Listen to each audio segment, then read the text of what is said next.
The United States is a country of vast diversity, with just about every landscape and climate represented in its 50 states. Some states, like Kansas, have a reputation for being flatter than a pancake, which is true by the way, but so is every other state by the same comparison. Some places, like Colorado, are famous for being mountainous wonderlands. It's become a noteworthy travel bucket list for ambitious sightseers to visit the highest point in every state. So, what are these places, and where are they found? Let's go through each state's highest point, in order from lowest to highest elevation. Florida holds the title of the lowest high point of any state, found at Britton Hill. At only 345 feet above sea level, it is just a small hill off the side of a small road. Delaware's highest point, the Ebright Azimuth, is just 448 feet above sea level. It's also just a few feet away from the state line with Pennsylvania in a grassy field among the Wilmington suburbs. There's really nothing of interest here. At least Florida's high point makes a big deal of itself. This is just a vacant lot. Over in Louisiana, another low-lying coastal state, the highest point can be found in the northern part of the state, Driscoll Mountain. At 535 feet, it's really just a hill set among some other rather hard-to-notice hills in the forest. Neighboring Mississippi has a similar high point, Woodall Mountain, with an elevation of 807 feet. Again, it's just one hill of many found in the very far northeast corner of the state, near the Tennessee River. Returning to the Atlantic coast, Rhode Island has Jeremoth Hill, an 811-foot hill about a mile from the border with Connecticut. Not much to see here once again, as it's barely noticeable in the surroundings. The first inland state to make the list is my home state, Illinois. Despite being notoriously flat, Illinois does have some hills in the northwest and southeast. Charles Mound, the highest of these, is the first high point on the list with over 1,000 feet in elevation. At 1,235 feet, Charles Mound is on private farmland bordering Wisconsin in the far northwest part of the state. Next door neighbor Indiana has a very similar high point, Hoosier Hill, just a couple miles from the Ohio border. It too is on private property, and it also has a very similar elevation to Charles Mound at 1,257 feet. We head one state over again to Ohio and its highest point, Campbell Hill. This one is found in the town of Bellefontaine with an elevation of 1,549 feet and is home to the aptly named Ohio High Point Career Center, which is a technical school for adults. Continuing this string of Midwestern states is Iowa, which is home to Hawkeye Point. At 1,670 feet, it's a couple miles from the Minnesota border in the northwest of the state, and it features a very cool mosaic and signs pointing to the other 49 state high points. Missouri brings us the first high point that is actually a mountain of sorts, Tom Sauk Mountain. At 1,772 feet, it's not that tall, but it is found in the St. Francis Mountains of the Mark Twain National Forest. We return once again to the coast with New Jersey's high point, named High Point.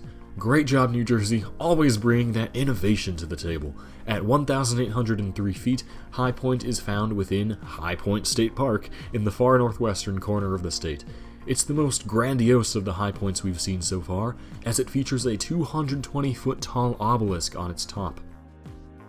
It's back to the Midwest with my friendly neighbors to the north, Wisconsin. Their high point, Timms Hill, is at 1,951 feet in elevation and is found in the hilly wilderness of northern Wisconsin. It has an observation tower at the top. Heading even further north to the UP, Michigan's highest point is not too dissimilar to Wisconsin's. Mount Arvin is at an elevation of 1,979 feet and is part of the Huron Mountains. Across Lake Superior in the far northeastern tip of Minnesota is Eagle Mountain with an elevation of 2,301 feet. It's set among the rugged and beautiful hills of the Superior National Forest. Connecticut's high point is a rather interesting one, as it's located on the southern side of a mountain that reaches its true peak in Massachusetts of 2,454 feet. In Connecticut, the high point is at 2,379 feet and is located about 1,000 feet away from the tri-points of Connecticut, Massachusetts, and New York. In Alabama, Cheaha Mountain at 2,413 feet is the highest point in the state. It's part of the Talladega mountain range and appears to be much higher than it is due to its prominence. Arkansas, perhaps the first state of the video so far that's well known for having mountains, has its highest point at the 2,753-foot peak of Mount Magazine. Although it's very close to the Ouachita Mountains, it's technically a formation of the Arkansas River Valley instead, and is part of the Ozark National Forest. Similarly to Arkansas's mountainous fame, Pennsylvania is famous for the Appalachian Mountains, which are home to its high points of Mount Davis, located near the border with Maryland. Mount Davis comes in at 3,213 feet. Speaking of Maryland, its high point of Hoy Crest is next in line. At an elevation of 3,360 feet, it's found just barely across the border with West Virginia and is part of the Backbone Mountain Ridge. I mentioned Massachusetts a while back, and it makes its appearance now with Mount Greylock. Its elevation of 3,489 feet and location in the northwest corner of the state provides beautiful views of 5 states and is also home to the only taiga forest in the state. There's also a paved road to the top and a war memorial tower at the summit. North Dakota brings us the first high point of the American West, with White Butte. At 3,506 feet, it's set among the Badlands of western North Dakota and is on private property. South Carolina takes us back to the Appalachians. Its highest point, Sassafras Mountain, is split in two by the border with North Carolina in the Blue Ridge Mountains, and is at an elevation of 3,560 feet. To reach the observation tower, which is on the South Carolina side, visitors have to pass through North Carolina first if they stay on the path. In Kansas, we find Mount Sunflower, one of the more famous high points of the 50 states. It's not an actual mountain or hill or really anything, but just the end of the long gradient of elevation that is the state of Kansas, about half a mile from the Colorado border.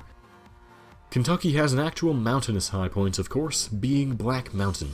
It's just over the border from Virginia in the eastern part of the state, and is easily accessible by road. It comes in at 4,145 feet.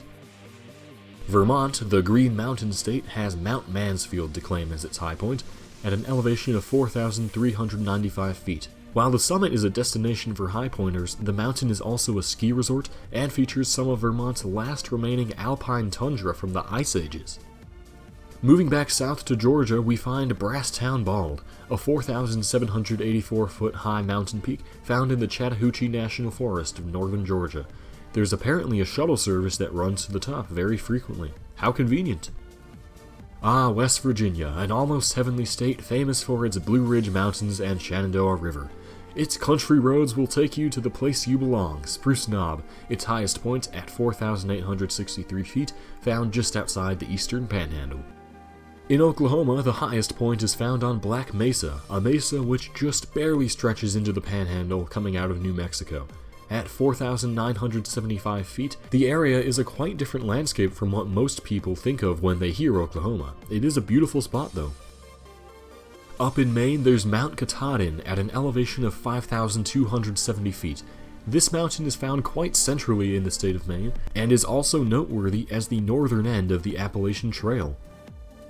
Close by, New York has Mount Marcy, found in the northern part of the state among the Adirondack High Peaks region.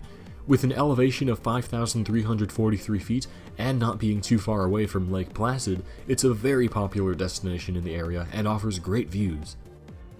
Back in the plains, Nebraska's high point is Panorama Point at 5,427 feet. Quite similarly to neighboring Kansas, Panorama Point has very little noticeable prominence and is found just over the border from Colorado and Wyoming, about a mile away from the tri-point of the 3 states. Virginia also has a high point that's not too far from a tri-point. Mount Rogers, at 5,729 feet, is evidence of former volcanic activity in the Appalachians hundreds of millions of years ago. It's in far South Virginia near the tri-point with Tennessee and North Carolina. New Hampshire brings us another famous high point, Mount Washington. Coming in at 6,288 feet, it's found in the northern half of the state and is well known for its extreme winds. The fastest wind speed ever recorded that wasn't found in a tornado or hurricane, 231 miles per hour, was measured at the summit. That's insane. There's also a cog railroad and a vehicle road that climbs to the top. Tennessee is home to Clingman's Dome, a mountain shared with North Carolina in the Great Smoky Mountains. Atop the 6,643-foot summit is an observation deck, and the entire area is accessible by car. Not far away at all, North Carolina's Mount Mitchell lays claim to the highest point in the state at 6,684 feet. It's also the highest point found east of the Mississippi River, and is quite the popular destination as a result. From here on out, we'll be dealing with exclusively western states. Starting us off is South Dakota, with its 7,244-foot Black Elk Peak found in the Black Hills, just a few miles away from Mount Rushmore. Texas makes its appearance with Guadalupe Peak, found in West Texas in the Guadalupe mountain range shared with New Mexico. At 8,751 feet, there is a hiking trail all the way to the top, with great views of the surrounding desert. Oregon's highest point is Mount Hood, a quite well-known peak towering nearby to Portland, and the first peak over 10,000 feet on the list, coming in at 11,249 feet. It's also part of the Cascade Volcanic Arc, and is a potentially active volcano itself. Arizona has Humphreys Peak as its highest point, just north of Flagstaff, in the San Francisco Peaks. It has an elevation of 12,633 feet, and offers great views of the surrounding area.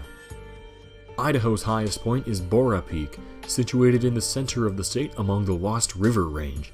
Its elevation is 12,668 feet, and features quite a strenuous hike to the summit. Up in neighboring Montana is Granite Peak, found 10 miles north of the border with Wyoming. At 12,807 feet, it's widely regarded as the second most difficult high point to ascend, due to its weather conditions, tricky routing, and it usually takes at least 2 days to climb. Nevada's highest point is the 13,147-foot high Boundary Peak, aptly named as it lies just over the border with California. It's technically a sub-peak of California's taller Montgomery Peak. New Mexico's highest point is just barely taller at 13,167 feet. Found at the summit of Wheeler Peak, the area is very close to Taos, and skiing and hiking are popular activities. Over in Utah is Kings Peak at an elevation of 13,534 feet. It's found in the Uinta Mountains of northeastern Utah, not too far away from the Wyoming border. We're venturing away from the lower 48 for the first time with Hawaii's famous high point of Mauna Kea. At 13,803 feet above sea level, it's sometimes considered to be the tallest mountain in the world when measured from its true base at the seafloor. It's home to many astronomical observatories, is held sacred by native Hawaiians, and is famous around the world. Starting out the top 5 of this list is Wyoming's Gannett Peak, at an elevation of 13,809 feet. It straddles the Continental Divide and is part of the Wind River Range. Next up is Washington's world-famous Mount Rainier, the 14,411-foot high active volcano looming in the distance near the Seattle region. It's considered to be one of the most dangerous volcanoes in the world and is a decade volcano, one of 16 volcanoes designated as the most important to study. Third place goes to Colorado's Mount Elbert, which is featured in this video's thumbnail. It comes in at an elevation of 14,440 feet. It's the highest point of the entire Rocky Mountain range. Considering its high elevation, it's not a particularly difficult peak to ascend relatively, which earned it the nickname of the Gentle Giant. California and its Mount Whitney claim the second highest state high point with an elevation of 14,505 feet. It's also the tallest mountain of the entire lower 48 states, which leaves just one more state left to claim first place. Alaska and its famous Denali take the spot of the highest high point of all 50 states, with an astounding elevation of 20,310 feet. It was known as Mount McKinley until 2015. It's the third most prominent mountain on Earth, and the tallest peak in North America. What an impressive place. And that concludes this look at every state's high point. From vacant lots in the suburbs to towering peaks in the remote wilderness, the USA truly does offer an incredible variety of high points. Thank you for watching the video all the way through. If you enjoyed it, I'd greatly appreciate it if you checked out some of my other similar videos and subscribed. Have a great day, and I'll see you next time.